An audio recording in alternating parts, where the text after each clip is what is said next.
Let's start. Today we will see how to implement a grid view list in Flutter Android. Let's see the main.dart file. First, we import the material.dart file. Then, we create the stateless widget called myApp in the main function. This is the myApp stateless widget. We create a material app and apply a theme in the build function. The home attribute is set to a stateful widget called myHomePage. This is the myHomePage stateful widget. Here we create a state object of this stateful widget, whose name is _myHomePageState. This is _myHomePageState class. Here we will design our app. First, we have a list of strings as a data member. Here we have a list of ABCD alphabets. We will use this list to populate the list view. In the build function, we have a scaffold widget upon which we will build other widgets.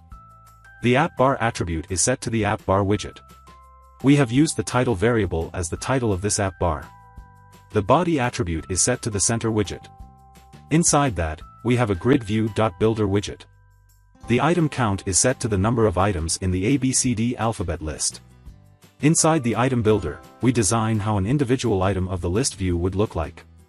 The scroll direction is set to vertical. The grid delegate attribute defines how many columns we want in our grid. We have specified the number of columns as 3. The item builder attribute is set to a container widget. Inside that, we have a text widget. This container and text will act as the elements of the grid. Let's run the app.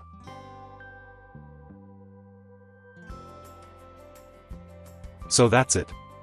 That's how you can create a grid view list in Flutter Android. Thank you.